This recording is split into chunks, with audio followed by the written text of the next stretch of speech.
Right, I've removed the complete downpipe, the Y pipe. I've got it sort of resting on an axle stand underneath the body. It was actually quite awkward getting the others because the dipstick was in the way, and the piping for the LPG is completely in the way. There's no way of getting to it from underneath. You have to remove this part of the manifold studs to the downpipe from standing here. You can't, because it goes in towards the block. You can't physically, in the gearbox, you just can't do it from underneath. So I've done it. It took me about half an hour. I've had to let loads and loads of the coolant out. But whilst we're talking about coolant, I've been losing coolant. I've been extremely worried about it. And whilst I was lying under the car, undoing the manifold from below, I was getting little drips on my face. First of all, I thought it was rain, because it is raining as usual, and it got in my mouth, and it's horrible sort of sticky, sweet taste. It's alcohol or some sort of the coolant. So we've definitely got. I've identified the leak. It was coming from this particular pipe, which is looking a bit crushed. What I'll probably do is I'll probably trim a little bit off that end, and I'll clean it all out, put that back on. And then there appears to be a tiny leak coming from the water pump area.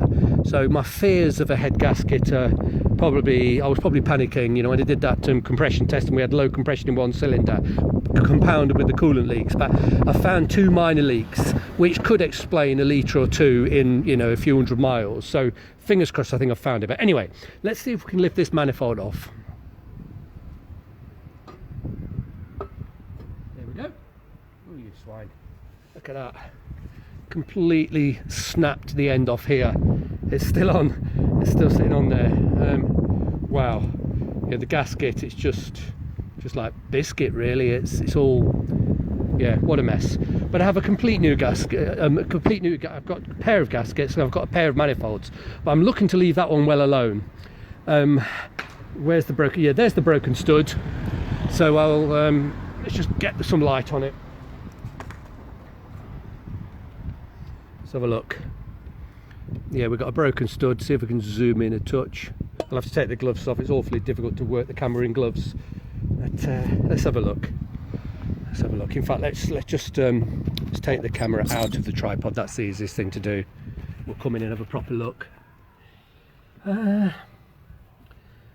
So yeah, that one's completely sheared off.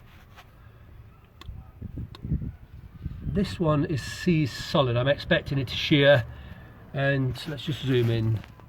Working awkwardly, we can see it's starting to round the nut off. But now I've got all of this, the old manifold out of the way, I should be able to get a socket on there.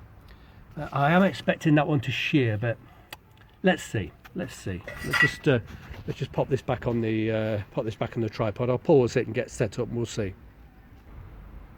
Okay. I've got obviously you can see the manifold's completely off, and I've got a 1/2 inch socket. I've given that a bit more heat. I've sprayed a bit of WD-40 on it as well, which all smoked. Let's see.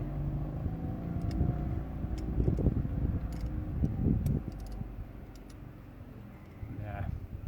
Do it's too loose. The socket's too loose. No, I'm going to end up breaking it. Let's have a look. I'll persevere now. I've got more space with the ring spanner. See which one's the best fit. None of them are very good fit. I've tried 13mm as well, but 13mm is way too big. 1/2 inch is the closest. Rocks about, it's a very poor fit. Okay, let's just do a little bit more. Okay, tighten, loosen. Oh, tighten. Bloody hell, it's not a good enough fit. It's going to end up rounding the nut off. I don't know. Proven to be a complete nuisance, but at least I've got access now. You can see the block. Oh, come on, loosen, tighten. Well, whatever's happening, the nut hasn't separated from the stud. Something's moving. Either the stud itself is twisting and is about to shear, or it's possible the whole stud is turning in the cylinder head. So let's hope it's the latter. It's definitely starting to move, so let's just keep going. Loose. Oh, you swine. Yeah, it's rounding off. It's definitely rounding off. I've got a special spanner somewhere for rounded nuts, but it's just not tight enough. Let me have a fiddle around in my. For some reason, that particular nut just isn't as tight as it isn't a good fit.